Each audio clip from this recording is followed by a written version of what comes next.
안녕하세요. 저는 7살 딸을 둔 40대 엄마입니다. 저는 결혼하고부터는 남편한테도 대놓고 다 말하지 못한 시댁 이야기가 참 많습니다.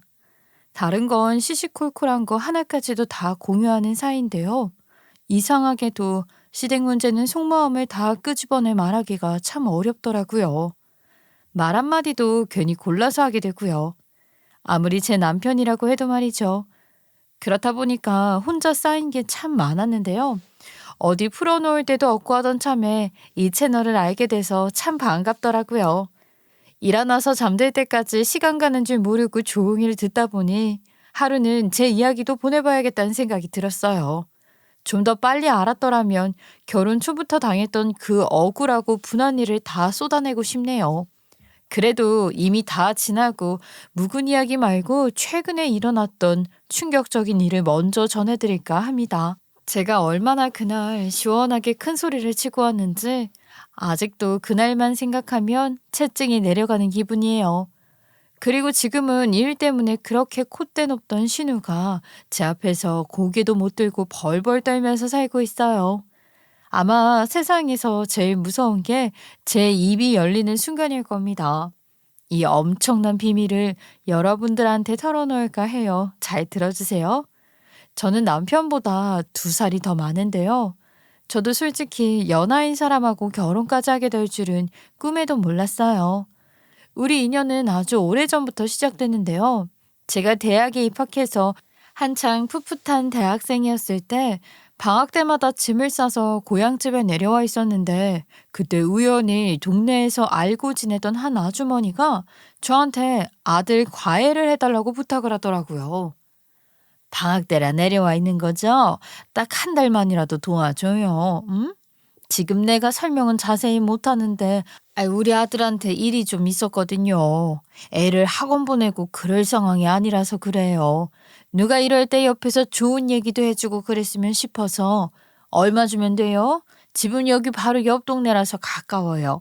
얼마 안 멀고 아가씨 편한 대로 시간 잡으면 우리가 맞출게요. 하루 몇 시간만이라도 응? 부탁할게요. 솔직히 제가 유명한 명문대에 갔던 것도 아니고 대체 뭘 믿고 그런 부탁을 하는지 모르겠더라고요. 게다가 과외비까지 그때 돈으로 80만 원 가까이 주겠다고 하는데 얼떨떨했죠. 그때 그 목소리에서 무슨 사정이 있었는지 모르겠는데 뭔가 한시가 급한 상황이라는 게 느껴지더라고요. 그리고 고등학생이었던 지금의 남편, 얼굴이며 온몸에 상처 자국이 가득한 그 학생을 보고 저는 뭔가 큰일이 있었다는 걸 짐작할 수 있었어요.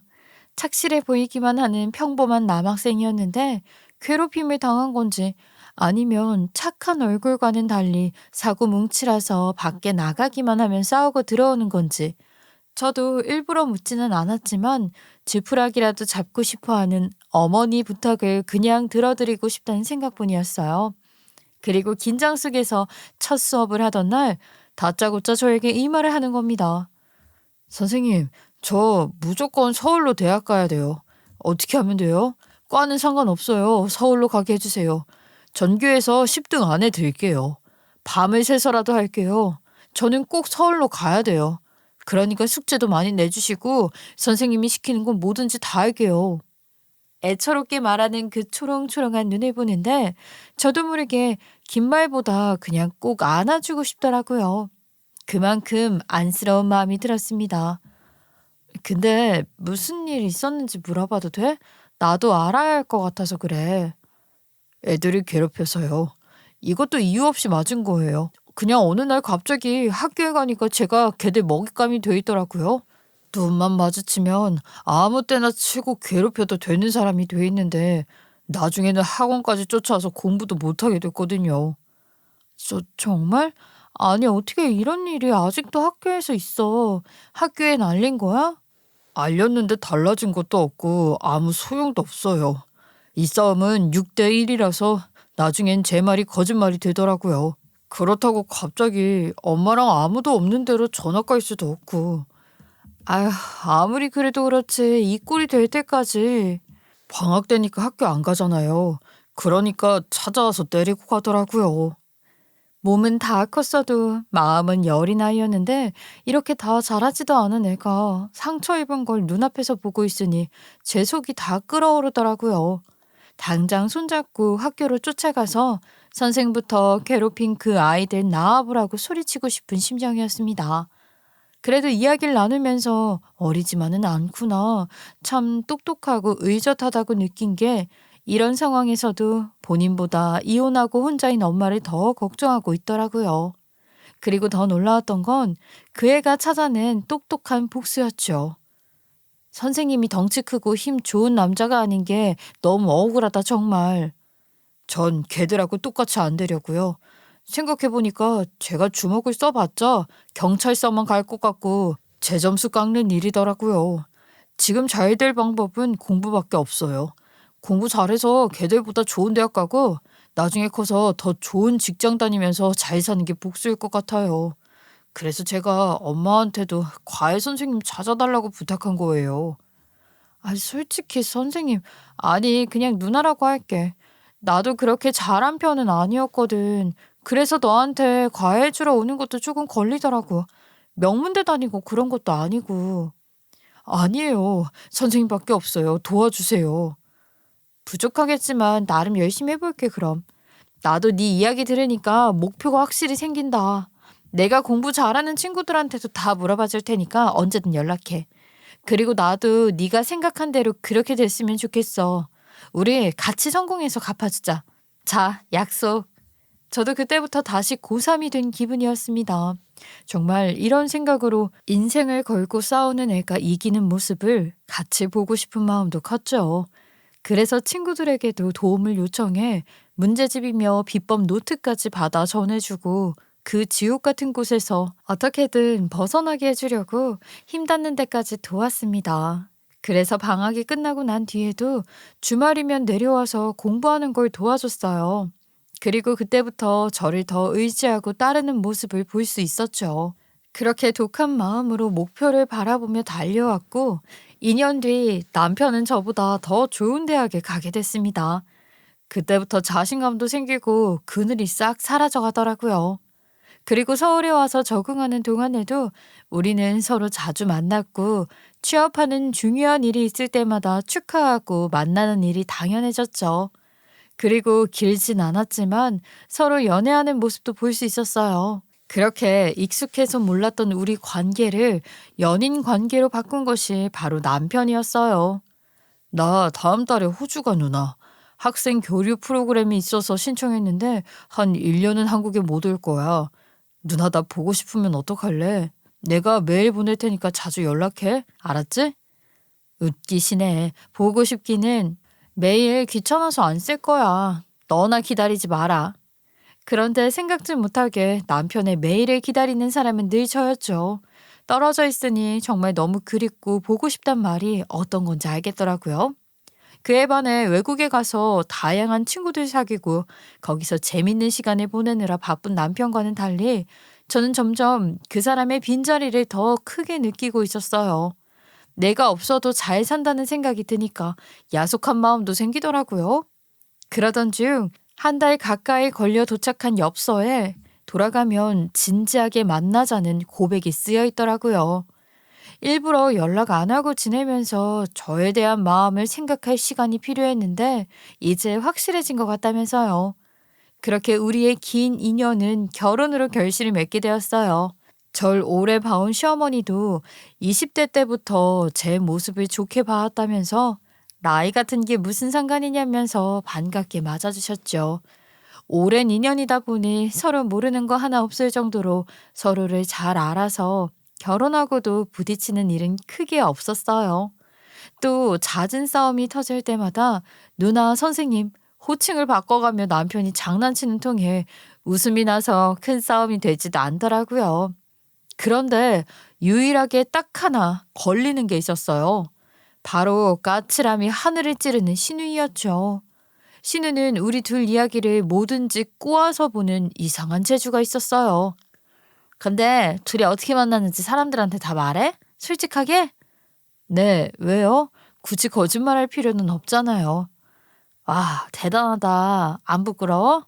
난 솔직히 내 동생이지만 둘이 만난 이야기 어디 가서 절대 안 해. 난 부끄러워서. 스승과 제자의 사랑이잖아. 엄연히 따지면 선생님이 제자 꼬신 거고 그것도 어리디 어린 고등학생을? 어머, 그런 거 아니에요. 그땐 정말 그런 거 없었어요. 아, 어떻게 그래요?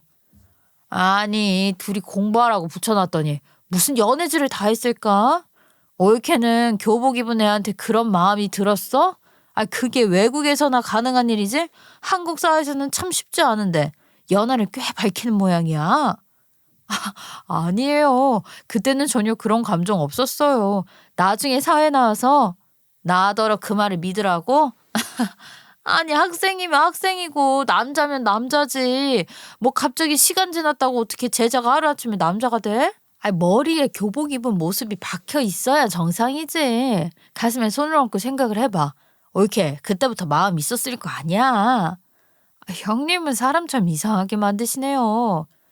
불쌍한 우리 엄마. 선생님 꿍꿍이도 모르고 돈까지 쥐어주면서 옳게 좋은 일 시켰네. 야, 쏠쏠했겠다 그때. 돈 받아가면서 연애도 하고. 그게 몰래 하는 재미가 있다면서? 마치 신우는 우리가 만났던 그 시절 이야기를 멋대로 왜곡해서 제가 마치 무슨 어린 남학생을 꼬신 것처럼 불결한 표정까지 지으면서 말하는 겁니다. 그래서 저도 이 이야기를 꺼낼 수밖에 없었어요. 형님도 아시잖아요. 그때 그 사람한테 무슨 일 있었는지. 그때 그렇게 힘든 상황에서 서울로 대학 가겠다고 밤새워서 공부하는 학생, 저도 옆에서 돕고 싶었던 마음밖에 없었어요. 자꾸 그렇게 몰아가지 않으셨으면 좋겠는데요. 저도 불쾌합니다. 그런 말 들으면. 그 일이 옳게 살린 거네 그럼? 이렇게 빠져나갈 구멍이 있으니까. 네? 아니, 그 일을 어떻게 그렇게 말하세요? 이 얘긴 그만하시죠. 이뿐만이 아니었습니다. 2살 차이를 물고 늘어지며 인신공격까지 해댔으니까요. 근데 옳게 관리 좀 해야겠다.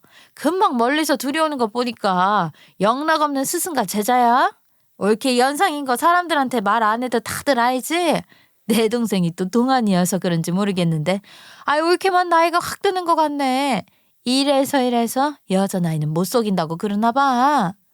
전 형님한테 이런 말 처음 들어보는데요. 남이야 좋은 소리만 하지. 난 가족이니까 이런 소리도 해주는 거야. 그리고 어린 남자랑 살려면 남보다 배로 노력해야 한대. 다른 데 투자하지 말고 돈 좀 써. 계속 이런 식의 일이 반복되면서 저도 모르게 똥이 무서워서 피하나 싶은 생각으로 최선을 다해 신우와 만날 일을 피했습니다. 가끔은 가족 행사가 있어 만나게 돼도 좀 멀찍이 떨어져 앉아 대화를 최소화했죠. 무슨 말만 하면 사람 열뻗치게 만드는 재주가 있어요. 제가 괜히 열불 내고 오는 것도 나중엔 억울하고 지치더라고요. 더는 그 감정 싸움에 휘말리지 않고 싶기도 했고요. 그런데 신우가 딱 저보다 2년 뒤에 첫 아이를 낳으면서부터 부쩍 저와 가까이 지내려고 하는 겁니다. 만나기만 하면 비아냥대기 바쁘던 사람이 제 옆에 탁 붙어서 이유식 하나까지 갖고 가려고 하고 염치도 없이 도움만 받으려고 하더라고요. 그렇다고 고마움을 표현이라도 하면 모르겠네요. 저도 당연히 육아용품 같은 거야 나눠줄 수는 있었지만 잘 모르겠다는 이유로 아예 조카를 저한테 맡기고 가는 날이 많아졌어요. 본인도 그게 편해졌는지 나중엔 근처로 이사까지 와서 시도 때도 없이 애를 보내고 부려먹더라고요. 그리고 전 저랑 같은 주부면서 무슨 외출할 일이 그렇게도 많은지 이해가 안 갔습니다. 옳게, 나 몸이 너무 안 좋아서 이따 병원 가봐야 할 것 같은데 우리 지유 봐줄 수 있지? 몇 시쯤 보낼까? 내가 챙기기 전에 보내는 게 좋을 것 같아서 좀 일찍 보내도 괜찮지? 오늘은 저도 오후에 모임이 있는데 어쩌죠? 무슨 모임? 그래도 애 유치원 올 시간에는 집에 올 거 아니야. 대학 친구 만나는데 오늘 소율이 유치원 끝나는 대로 데리고 같이 가려고요. 친구도 애들 있으니까 오늘은 아무래도 다른 사람 찾아보셔야 할 것 같아요. 뭐 정 급하면 어머니한테라도 한번 연락해보세요. 저도 어머니가 급할 때는 자주 봐주셔서. 몇 시 출발인데 갈 때 같이 데려가면 되겠네. 아니다. 지금 보낼게. 아, 네? 형님, 저 안 된다니까요. 사람이 이렇게까지 안 된다고 거절하면 알아들어야 하지 않나요? 무리한 부탁인 걸 알면서도 끝까지 빈틈을 찾아 꾸역꾸역 시간을 맞추더군요. 그것도 모자라서 아침 대바람부터 조카를 저한테 맡기고 갈 생각을 하더군요. 그래도 그날은 다른 것도 아니고 아파서 병원에 간다는데 눈 한번 질끈 감고 좋게 넘어가 주자 싶었습니다. 또 같은 엄마로서 난처한 기분도 알고 하니 받아주기로 했죠. 그런데 그날도 밤 12시가 돼가는데도 아이를 찾아갈 생각조차 안 하더라고요. 모임에 애를 둘이나 데려가서 저도 몸이 피곤해 죽겠는데 제 눈치도 안 보는 게 더 얄미웠죠. 병원 간다던 사람이 어떻게 12시가 다 되도록 연락 한 번이 없어? 병원 갔다가 다른 일이 또 있었나 보지. 그럼 전화라도 해서 미안하다고 말도 못해? 사람이 양심도 없나? 아, 당신이 연락해서 빨리 데려가라고 해. 우리 잔다고. 어차피 지우 잠들어서 내일 보내도 되는데 자꾸 이러면 안 될 것 같아서 그래. 자꾸 이런 일이 반복되면 안 될 것 같아 남편에게 연락해보라고 했습니다. 어? 전화 안 받는다. 아파서 약 먹고 자나 본데? 안 받는다고? 당신 눈엔 내가 너무 못돼 보일지 몰라도 형님이나 나나 우리 똑같은 주부야. 똑같이 힘들다고. 나도 애 처음 키워서 모르는 것도 많고 힘들었지만 그래도 이 정도는 아니었어. 소율이 어머니한테 맡긴 것도 손에 꼽는다고. 아, 그런데 이게 벌써 몇 번째야. 아이, 서로 힘들 때 의지하면서 지내면 좋잖아. 지우는 내가 볼게 그럼. 누가 애 둘 보는 것 때문에 그런 줄 알아? 내가 힘들어서 그런 게 아니고 사람이 인사를 몰라도 너무 모르잖아. 여기가 무슨 애 아무 때나 맡기고 마음대로 갔다 왔다 해도 되는 곳이냐고. 나도 좋게 해주는 것도 정도가 있어. 아이, 알았어. 내가 이번에 그 이야기 제대로 한번 할게.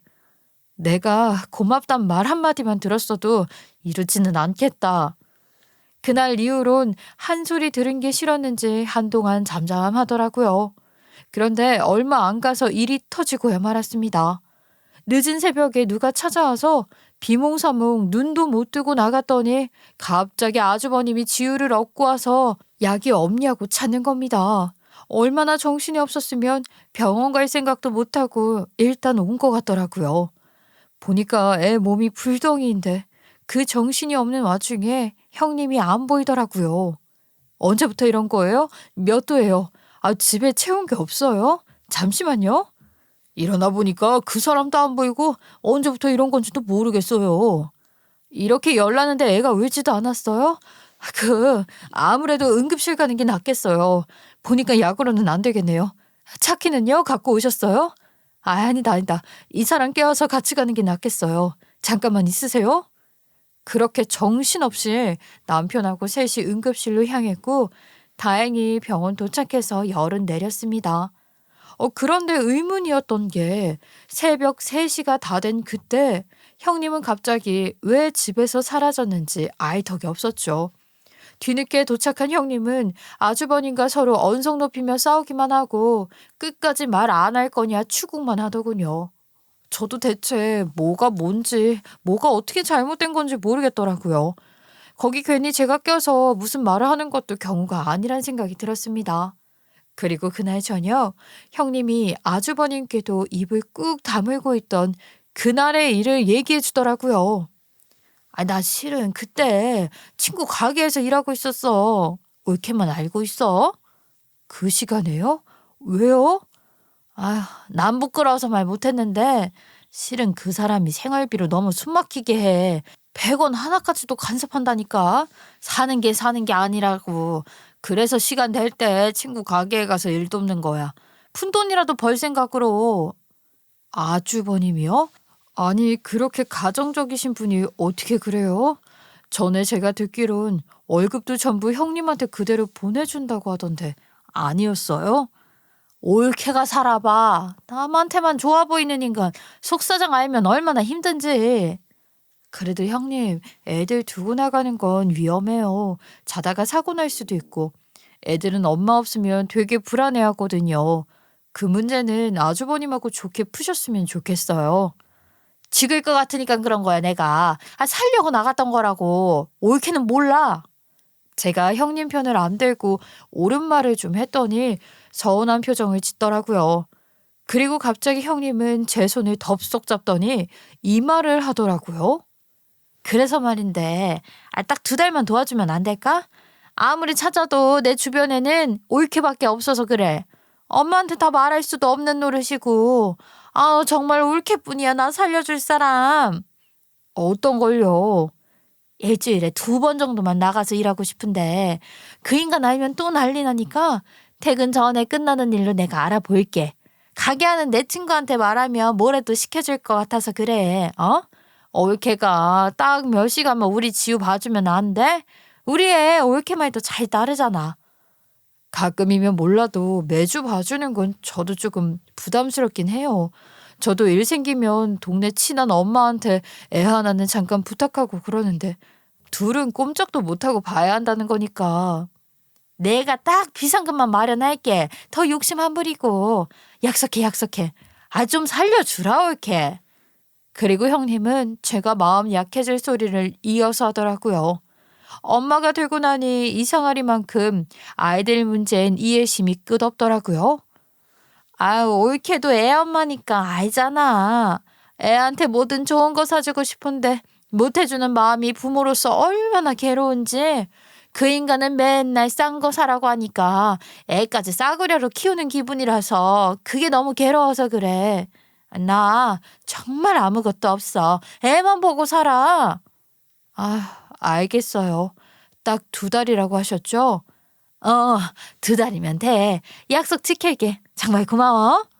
그날 이후로 저는 형님을 배려해 일주일에 2번 4시간 정도 조카를 맡아주기로 했습니다. 그래도 예민한 형님 성향보다 무던한 아주버님을 닮아서 그런지 말도 잘 듣고 심성이 착한 아이라서 딱히 어려울 건 없었어요. 또 다행히 우리 애랑도 자주 어울려서 둘이 놀게 하면 저도 좀 쉬고 편할 때가 있었죠. 그런데 하루는 방에서 둘이 시끄럽게 인형놀이를 하며 떠들더니 갑자기 조용해지더라고요. 아이 키우는 분들이라면 다 알겠지만 제일 무서운 게 떠들고 시끄러운 순간이 아닌 갑자기 찾아온 정막이거든요. 꼭 그럴 때 사고가 나니까요. 한참 주방에서 일하고 있는데 아무 소리가 안 나서 방문을 열고 봤더니 둘이 핸드폰 하나를 보고 킥킥대면서 노는 겁니다. 아직 TV 보고 핸드폰 보여주는 시간을 제 나름 철저히 관리하는 편인데 그걸 보고 놀라서 들어갔죠. 이리 갖고 와. 이 핸드폰 어디서 났어? 누구 거냐니까 말 안 해? 엄마 건데 놀다가 찾은 거예요. 딱 보니 요즘 구하기도 힘든 구형 핸드폰이더라고요. 딱 봐도 나이 든 어르신이나 쓸 법한 걸 주운 것 같은데 그때만 해도 애들이 제 앞에서 거짓말을 한다고 생각해 좀 무섭게 얘기했죠. 이게 엄마 거라고? 지금부터 고모한테 거짓말하면 정말 혼난다. 엄마 핸드폰 어떻게 챙겼는지 다 아는데 이게 어떻게 엄마 핸드폰이야? 보니까 옛날 거 같은데 어디서 주웠어? 솔직하게 말해. 그래야 주인 찾아주지. 너희들 물건 잃어버리면 속상하잖아. 안 그래? 엄마, 지운 거 아니라니까. 지우가 엄마 차에서 찾은 거래. 알았어. 일단 둘이 놀고 있어. 핸드폰은 고모한테 주고.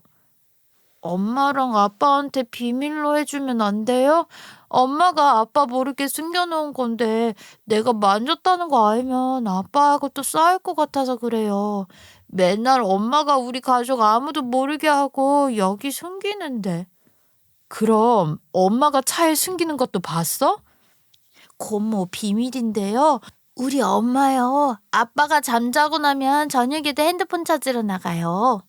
그리고 전 제 손에 그 핸드폰이 들어온 순간 직감했습니다. 내가 절대로 봐서는 안 될 것일 수도 있겠다. 아니나 다를까 떨리는 마음으로 그 안에 문자부터 전화 목록을 본 순간 머리가 띵 하더라고요. 형님의 상간남과 둘이서 쓰는 핸드폰인 것 같더라고요. 주고받은 번호라고는 딱 하나밖에 없었습니다. 그 안에 문자를 보아하니 둘 사이가 꽤 오래된 관계라는 것도 알 수 있었죠. 그리고 형님 아이 생각해서 돈을 벌고 싶다는 그 시간이 이 사람과 만나는 시간이란 것까지 알게 됐습니다. 내일 4시에 같은 데서 봐. 근데 애는 잘 해결한 거야. 그 여자 잘 구슬려 봐. 우리 조만간 1박으로 여행이라도 가려면 잘 이용해야지. 조만간 출장 간다고 하고 길게 잡을 테니까 나만을 위한 수영복도 준비해. 야, 기대된다. 사랑해. 그 마귀 같은 할멈 같은 게 어린 내 동생 데려가 살면 당연히 그 정도는 감당해야지. 우리 엄마 똥기저귀 갈게 하고 싶은데 건강해서 탈이라니까. 일단 내가 애 핑계 대고 잘 구슬려 놨으니까 걱정하지 마. 저도 형님에게 제대로 이용당했다는 걸 알게 됐죠. 저도 그 말에 안쓰러워 깜빡 넘어갔으니까요. 차마 남편한테도 어떻게 이 말을 시작해야 좋을까 고민이 되던데 정신을 번쩍 들게 한 사건이 하나 생겼습니다. 그날은 친정엄마와 시댁 모까지 김장하기로 한 날이었어요. 어쩌다 친정엄마가 이걸 떠맡게 됐는데 여기에도 사연이 있었어요. 몇 년 전에 시어머니가 허리 수술을 받게 되면서 쭈그리고 앉아있는 것조차 무리가 되다 보니까 김장을 못하게 된 거죠. 그렇다고 어제까지 손수 담가서 먹던 옛날 어른들이 갑자기 밖에서 사 먹는 김치가 입맛에 맞겠어요? 그래서 우리 인정 많은 엄마가 본인이 해서 나눠주기 시작했거든요. 그렇다 보니 이날은 형님도 와서 돕는 게 당연한 일이었죠. 전 본인 애까지 봐주는 마당에 미안해서라도 온다고 할 줄 알았습니다. 최대한 그 일은 배제하고 저도 감정 없이 말하려고 애를 썼거든요. 형님, 김장하는 날 오실 거죠? 답이 없어서 연락해봤어요. 맞다. 근데 그날 일이 있을 것 같긴 한데 노력해볼게. 올 수 있다는 거예요? 못 온다는 거예요? 확실히 말해주세요. 나를 바꾸더라도 셋이 맞추는 게 좋을 것 같아서요. 아무래도 엄마하고 저랑 둘이서 그 많은 양을 하는 게 힘들 것 같아서 그래요. 진짜 올케는 이럴 때 보면 진짜 성격 이상하다니까. 네? 제가 무슨 말을 했다고? 내가 노력한다고 그랬잖아. 노력. 그 뜻 몰라? 어떻게든 시간 내서 가보겠다잖아. 왜 그런 말은 싹 무시하고 무조건 된다 안 된다 그렇게만 말하라고 해. 세상 사는 게 그렇게 다 딱딱 정해져 있어? 그게 아니라요. 저도 형님 확실히 되는 날 맞춰서 같이 하려고 그러는 거죠. 그리고 애들도 셋이면 오는데 한 사람이라도 맡아주면 좋잖아요. 손도 덜고. 둘이서 하긴 벅차다는 거 형님도 아실 텐데요. 전에 어머니랑 해봐서. 몰라. 된다 안 된다 그렇게 확실히 말 못해. 난 올케처럼 그렇게 사는 사람 아니거든. 그리고 올케 식구들이 훨씬 많이 먹지 않아? 식구도 많고. 우리 집은 얼마 갖고 가지도 않는 것 같은데 그걸 꼭 같이 하려고 그러더라. 하루 고생하고 다 같이 나눠 먹자는 건데 그게 그렇게 힘드세요? 말하다 보니 또 제가 신경질이 나서 미칠 것 같더군요. 하루 와서 모이는 것도 갖은 이유 다 갖다 대는데 그냥 오지 말란 소리가 입 밖으로 나올 것 같았지만 그 시간에 또 남자 만나 헛짓거리나 하고 다닐 것 같아서 끝까지 오게 만들고 싶더라고요. 하지만 결국 김장날 형님은 아침부터 전화까지 피하더라고요. 친정집 가서 정신없이 뛰어다니는 애들까지 보면서 하려니 참 보통 일이 아니었죠. 생각할수록 화딱지 나네 정말.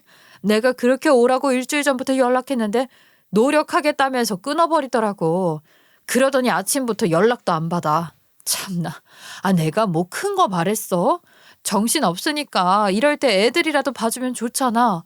엄마, 올해는 적당히 줄 사람만 주자. 나 솔직히 이렇게 애쓰고 만든 게 그 여자 입에 들어간다고 생각하니까 화가 나 미치겠어. 그러게. 이럴 때 얼굴이라도 비추지. 사람이 참 그렇다. 엄마는 괜찮아? 오늘따라 더 힘드네. 난 이따 목욕탕이라도 가서 있다 와야지. 온몸에 김치 냄새가 진동하는 것 같아. 그래. 내가 애들 봐줄 테니까 갔다 와. 따뜻한 물에 피로라도 좀 풀어. 그래서 저는 다 끝나자마자 엄마에게 아이 둘을 맡겨놓고 일단 집에 김치만 내려놓고 부랴부랴 목욕탕부터 갔어요. 엄마가 봐줄 시간을 생각하니까 여유롭게 있지도 못하고 대충 뜨거운 물에 몸만 담그고 피로를 풀고 나왔는데 집에 도착해서 저는 당황함을 감추지 못했습니다. 금방까지 제가 갖다 놓은 김치가 하나도 없이 빈통만 덩그러니 남아있는 겁니다. 무슨 김치에 발이라도 달렸나? 영문을 모를 일이었죠. 전 혼자 냉장고를 몇 번이고 열었다 닫았다, 베란다를 나갔다 들어왔다 난리를 치고 있는데 그때 형님한테 전화가 걸려왔어요. 옳게 간이 딱 맞네. 익으면 더 맛있겠다. 역시 옳게 어머니 솜씨는 좋으시다니까.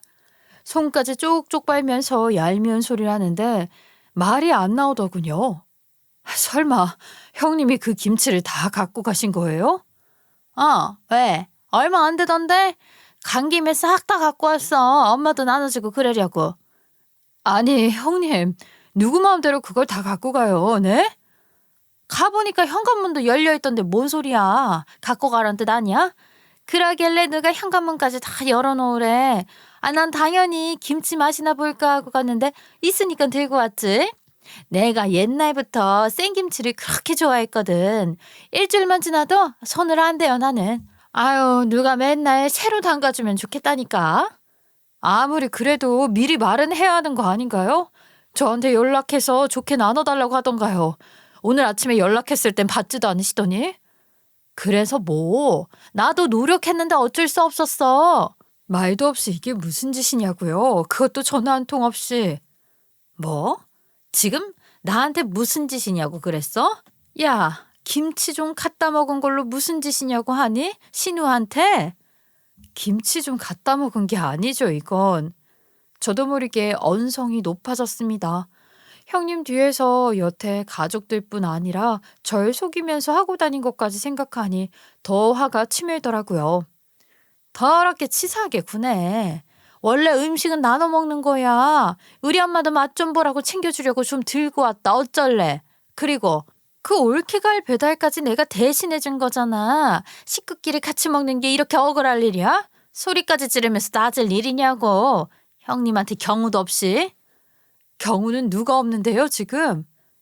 이게 진짜 미쳤나? 너 어디 윗사람한테 큰 소리를 쳐? 윗사람답게 행동하세요. 그럼 대우해드리죠. 본인 한 짓은 생각 안 하세요? 순간 신우도 제 말에 열을 받았는지 또 지긋지긋한 과거일까지 들추며 소리를 질렀습니다. 그러는 넌 얼마나 추한지 모르지. 그 더러운 마음 품고 고등학생한테 접근한 게 떳떳하다고 생각해? 네 과거 다 시간 지났으니까 대충 눈 감고 넘어가는 거지. 너는 내 동생 어릴 때부터 접근해서 발목 잡은 거야. 억지로 결혼까지 끌고 간 것도 네 욕심인 거 모를 줄 알아, 이 가시네야.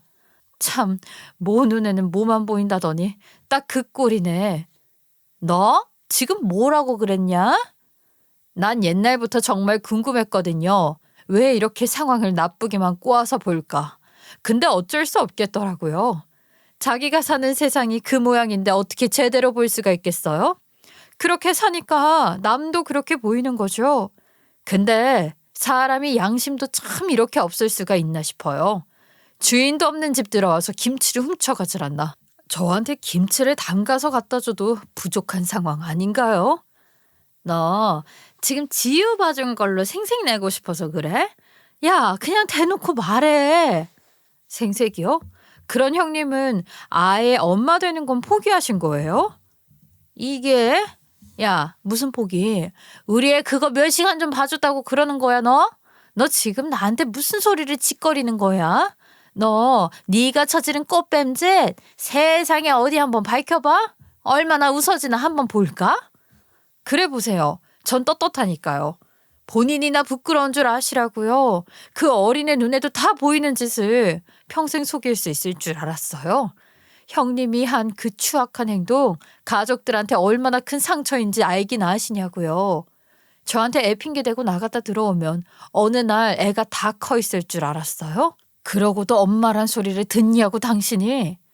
야, 너나 제대로 행동해. 나이 어린 남자나 밝히면서 이 추악한 건 너지. 아직도 모르시겠어요? 아니 모르는 척하는 거예요. 상황 파악이 안 되죠. 그럼 잘 들으세요. 저는 제 앞에서 끝까지 고개를 쳐드는 꼴을 볼 수 없어 형님이 쓰던 핸드폰 번호를 불러버렸습니다. 그걸 다 알고 있다고 말해줘야 여기서 입 닫고 고개를 숙일 것 같았어요. 그리고 그 숫자를 다 부르고 나니 그제야 기고만장하던 그 목소리가 잠잠해지더군요. 그, 그걸, 그걸 어떻게 한 거야? 어떻게 알았냐고 묻잖아. 차에 숨겨놓으신 거 봤어요. 새벽마다 어딜 그렇게 가는지 궁금했거든요. 어머, 너 나 미행이라도 한 거야? 빨리 말해. 나 미치기 전에. 미행이요? 저 그렇게 한가한 사람 아니에요. 지금 누구 때문에 조카까지 봐주느라고 하루가 어떻게 가는지 모르는데 언제 시간을 내서 언제 미행까지 하고 다니겠어요? 근데 지금 저한테 이렇게 대답하라고 큰소리칠 입장 아니신 것 같은데. 제가 그 핸드폰을 열어보지도 않고 이러는 것 같으세요? 이거 아주버님이랑 다 알면 어떻게 될 것 같아요? 어? 아유, 그래. 미안해. 잘못했어. 순간 내가 지금 너무 당황해서 그런 거야. 우리 올케, 네가 어떻게 하면 될까? 그리고 올케가 생각하는 그런 사이 절대 아니야. 옛날에 대학 시절에 친하게 지내던 선후배 사이. 아, 왜 올케도 그런 친구 있잖아. 그냥 좀 친한 사이인데 남편이 워낙 남자친구 싫어하다 보니까 어쩔 수 없이 숨기게 되더라고. 선후배끼리 사랑한단 말도 하던데 사이가 정말 좋으셨나 봐요. 본인 말과는 달리 한껏 불안해진 신우는 목소리까지 떨며 물었습니다. 봤어? 다? 지금 그 핸드폰을 올케가 갖고 있어? 솔직히 전 아직도 아주버님이 이 일을 모르는 게 다행인지 불행인지 모르겠어요. 형님을 위해 이런 큰일을 지켜줄 필요가 있는지 그것도 잘 모르겠고요. 어머, 너 나 지금 협박하는 거니? 뭐가 필요한데? 말해봐. 협박이요? 제가 형님한테 돈이나 뜯어내서 그걸로 먹고 살 사람으로 보이세요? 그렇다면 사람 한참 잘못 보셨네요. 저 형님보다 부족할 거 하나 없어요. 토끼 같은 딸에 든든한 남편까지 있는데 뭐가 부족해서요? 형님은 이 말만 막을 수 있다면 전 재산이라도 줄 것처럼 굴더군요. 이런 수 저런 수 다 끌어다가 어떻게든 저한테서 핸드폰을 다시 받아내려고 그때처럼 잘 구슬리려고 애를 쓰는 것 같았지만 좀처럼 뾰족한 방법이 나오지 않는 것 같았어요. 사실 그때까지 저도 핸드폰의 행방을 모를 때라 좀 난감하긴 했습니다. 아유, 이렇게 잠시만. 우리 남편한테 말할 생각이야? 아주 진지하게 고민 중이었어요. 형님 불륜 사실 알게 된 지는 좀 됐거든요. 근데 어떻게 말해야 할지. 아주버님이랑 한참 크는 지유한테까지 상처 주고 싶지 않아서 일단 가만히 있었던 거예요. 아, 다행이다. 그래, 옳게. 우리 애랑 남편은 잘못 없잖아. 근데 힘들더라고요, 갈수록. 형님 하는 짓 볼 때마다 저도 비밀로 넘길 수가 있어야 말이죠. 사람인지라 참. 문자에 마기 할멈이라고 부른 것도 아주 잘 봤습니다. 제가 형님 연기력에 너무 자주 속아서 이것도 속고 있는 건지 헷갈릴 지경이에요. 잠시만. 그런 거 아니야. 연기는 무슨 연기야. 오해라니까. 내가 만나서 설명할게. 근데 제발 우리 남편한테 말하는 건 안 돼. 그건 제발 부탁이야. 우리 남편 그거 아는 순간 아무것도 안 남기고 평생 애도 못 보게 만들어서 빈털터리로 내쫓을 사람이라고. 근데 그거 알면서 이런 불륜을 저지른 거예요? 지우가 엄마 핸드폰 때문에 아빠 자면 나간다는 것까지 다 알고 있더라고요. 그 어린 애한테 형님 행동 어떻게 보였겠어요? 그래, 염치 없다 정말. 근데 올케가 남의 가정까지 깨놓을 정도로 그렇게 나쁜 사람 아니잖아. 우리 애랑 남편한테 악감정 있는 것도 아니고. 그래, 내가 잘못한 건 인정해. 사과할게. 올케가 시키는 것도 내가 이제부터 다 할게. 다 해. 그런데 그때 계속 부재중 전화가 걸려오는 겁니다. 보니까 엄마였는데 제가 전화를 안 받아서 그런지 나중엔 문자로 이 일을 알려주더군요. 아무래도 조카가 제가 압수한다고 비닐팩에 넣어둔 형님 핸드폰을 보물찾기 한답시고 김치통 안에 넣은 것 같다는 이야기를 전해주더라고요. 저는 형님이 애타게 찾는 그 핸드폰이 어디 있는지 알게 된 순간 몸에 더 여유가 생기는 기분이었죠. 아마 그게 형님 눈에도 잘 보였을 겁니다. 제가 근데 형님 말을 어떻게 믿겠어요? 여태 한두 번 속나요? 행동으로 보여줄 수가 있어. 올케가 시키는 거 다 하겠다니까. 정말이야. 그래도 나한테 기회는 한 번 줄 수 있잖아.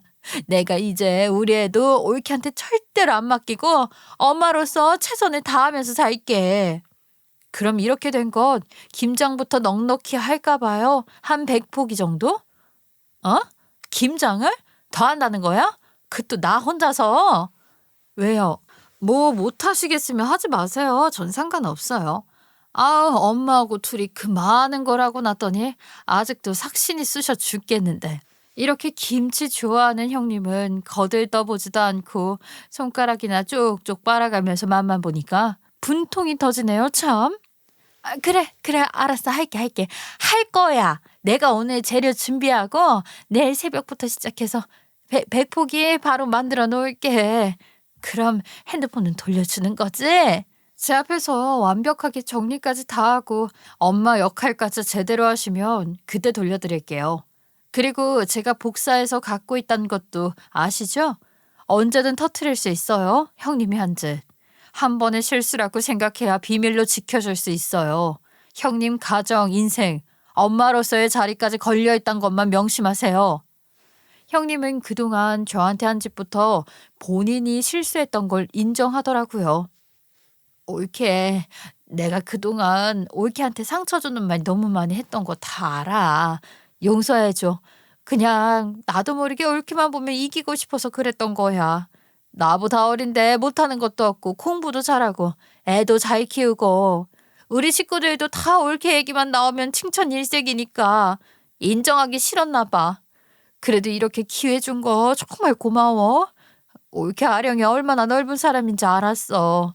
그리고 정말 올케 말대로 엄마 자리 그리고 우리 가족 지키기 위해서라도 내가 정신 차리고 똑바로 살 거야.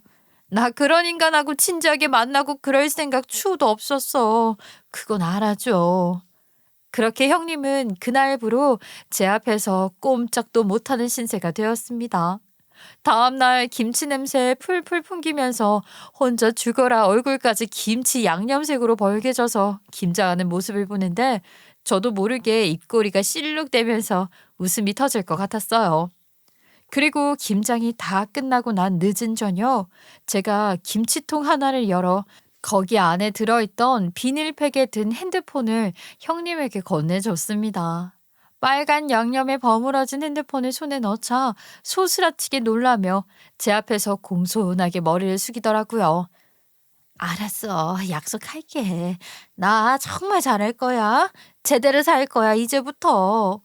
그리고 전 마지막으로 이 말을 했습니다. 아니요. 그런 말 하지 마세요.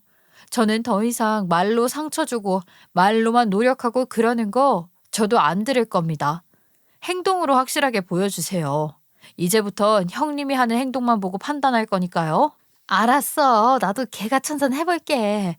그럼 일단은 올케가 가지고 있는 그 증거부터 먼저 지어주면 안 될까? 나도 주는 게 있으면 받는 게 있어야지. 형님 벌써부터 머리 쓰시는 거예요? 저도 이걸 볼모로 가지고 있어야죠. 증거 다 지워버렸다가 나중에 형님이 딴소리 하시면 저만 바보 되는데 저를 뭘로 보시는 거예요? 형님 자꾸 머리 쓰지 마시고 정직하게 하세요. 그럼 저도 지우는 거 생각해 볼 테니까요. 아유, 알았어, 올케. 내가 잘할게. 요즘은 말보다 행동으로 보여주라는 제 말 때문인지 요즘은 제 말 한마디가 떨어지기가 무섭게 먼저 움직이고 먼저 돕는 모습을 볼 때마다 제가 알던 사람이 맞나 싶을 정도로 잘하고 있습니다. 저는 내심 형님의 불륜 사실을 알고 나서 제일 먼저 걱정됐던 사람이 바로 아주버님과 착한 조카였는데 솔직히 이 비밀을 쥐고 있는 게 형님이 제 앞에서 더는 함부로 행동 못하는 걸 막고 싶은 마음도 있지만 더 큰 목표는 그 두 사람이 상처받지 않고 살았으면 하는 마음입니다. 그리고 요즘은 하나하나 저도 제 나름의 삶을 형님도 형님 식구대로 잘 살기 위해 서로 노력하는 것 같아요. 그래서 지금은 형님과 제 사이를 뭐라 표현할 수는 없지만 그래도 적당한 거리에서 또 적당한 긴장감을 주는 사이인 것 같아 나쁘지 않은 것 같습니다. 그리고 저는 이번 일을 겪으면서 아이들 눈이 얼마나 보이지 않는 곳까지 엄마를 쫓고 있는지 알게 되었어요. 어른 일이니 모를 거야 치부할 수만은 없겠더라고요. 그래서 앞으로는 더 떳떳하고 더 멋진 엄마가 되기 위해 노력할 생각입니다. 저의 긴 사연 들어주셔서 감사합니다.